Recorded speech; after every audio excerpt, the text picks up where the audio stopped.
পরিযায়ী শ্রমিক সাগর শেখের লাশ উড়িষ্যা থেকে 1 জানুয়ারি 2024 বড়ি গ্রামে পৌঁছাতে গোটা গ্রাম জুড়ে শোকের ছায়া নেমে আসে। আত্মীয় স্বজন প্রতিবেশী শোকাহত।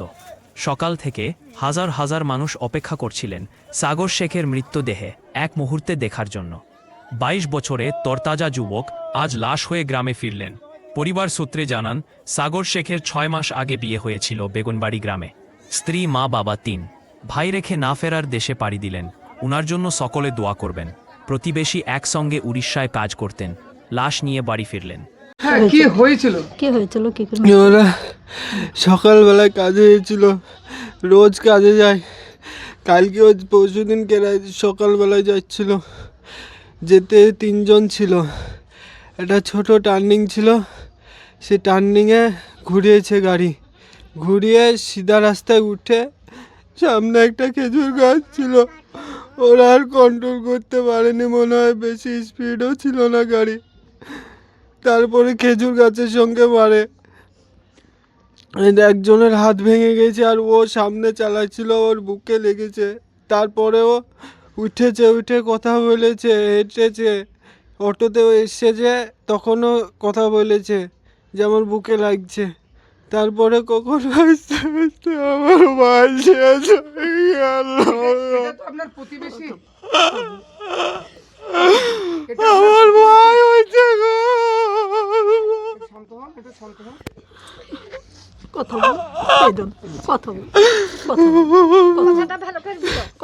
এটা আপনার প্রতিবেশী? হ্যাঁ, আমার প্রতিবেশী ভাই। আমার একসঙ্গে কাজে ছিলেন উড়িষ্যায়? একসঙ্গে গেছি। কতজন ছিলেন? আমরা 8 জন এক জায়গায়, আরেকজন 8 জায়গায় একজন। আপনার অন্য সাইডে ছিলেন? হ্যাঁ, আমরা 8 কিলোমিটার দূরে ছিলাম। আপনারা খবর পেলেন? কি খবর পেলেন? হ্যাঁ, কাল রাত্রে এসেছিল আমার সঙ্গে, রাত্রে দেখা করতে, কত গল্প করলো রাত্রে। অনেকক্ষণ ছিল, প্রায় 2-3 ঘন্টা মতন আমরা বসে একসঙ্গে গল্প করলাম। রাত্রে চলে গেল। তারপরে সকালে ওরা কাজে যাওয়ার সময় এই ঘটনা হয়েছে, ওদেরকে নিয়ে গেছে, আমরা কাজ করছিলাম। তারপরে ওরা ফোন করে যে সাগর আর নেই। তারপরে আমরা বাস ধরে ওখানে যাই। যেতে যেতে মরা পোস্টমর্টম কখন হয়েছে? কালকে পোস্টমর্টম ওখানে কাগজপাতি ঠিক করতে গেছে 4টের সময় কি 3:30 বাজে, তখন হয়েছে। অ্যাম্বুলেন্সে করে আসতে উড়িষ্যা থেকে কোনো অসুবিধা হয়েছে? না, কোনো অসুবিধা হয়নি। আপনারা কখন গাড়ি ছেড়েছিলেন? ওখানে মোটামুটি 4:30-4টের সময় ছেড়েছিলাম। ভোর ভোর? না, বিকেল। ও কালকে, গতকালকে বৈকালে, মানে 31শে ডিসেম্বর বৈকাল বলে আপনারা গাড়ি ছেড়েছিলেন। আজকে 1 জানুয়ারি 2026-এ আপনার মোটামুটি 1টা-1:30টার দিকে লাস্ট গ্রামে পৌঁছান। তো আপনার পরিচয়টা দিবেন? আমি শাকিল আক্তার। আমার বাবার নাম সাইদুল শেখ। বাড়ি মধ্যমপুর, বাগানপাড়া।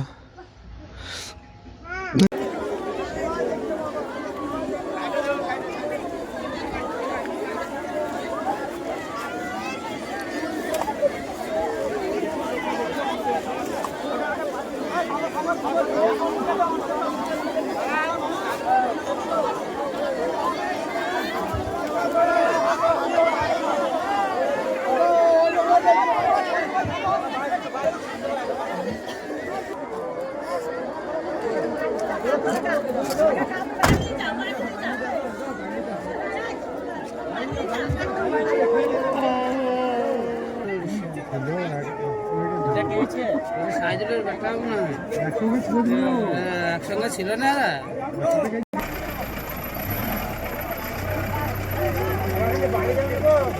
যে মারা গেল ওইটা আপনার কে হয়? আমার বড় ছেলে। কি সংবাদ বাড়িতে এসে পৌঁছালো? আপনার সকাল 7টা-7:30 অবধি ওখান থেকে ফোন আসে যে তোমার ছেলে, বড় ছেলে অ্যাক্সিডেন্ট করছে। এই ছেলে যে অ্যাক্সিডেন্ট করেছে, তো আপনি তো বয়স্ক হয়ে গেছেন, পরিবারের একমাত্র রোজগারি ছিলেন আপনার ছেলে। সংসারটা কিভাবে চলবেন? কি আবেদন করবেন সরকারের কাছে? সরকার আমাদের মুখপান তাকে কিছু সরকার যাতে আমাদের মুখবাবু তাকে কিছু যদি পারে তা সাহায্য করবে আপনার। এমএলএ সাহেবের কাছে গিয়েছিলেন? হ্যাঁ, কি বললেন? ওনার কাছে সার্টিফিকেট মানে যে পাঠিয়ে লেগে ওই সার্টিফিকেটটা বলো। ওর কাছে সার্টিফিকেট আনতে গেছিলাম সকালে, দিয়ে ওখান থেকে থানা থেকে যোগাযোগ করে বলছে লাশ এনে দেওয়া হবে, তাই বলছে। মানে বডি মজুমপুরে পৌঁছানোর ব্যবস্থাটাও করছে। হ্যাঁ, আপনার পরিচয়টা দিবেন, আমার নামটা বলুন। মোজাম শেখ। আপনি ছেলের আব্বা? হ্যাঁ। কয় ছেলে আপনার? আপনার 4 ছেলে। আপনার এটা বড়? এইটা বড়।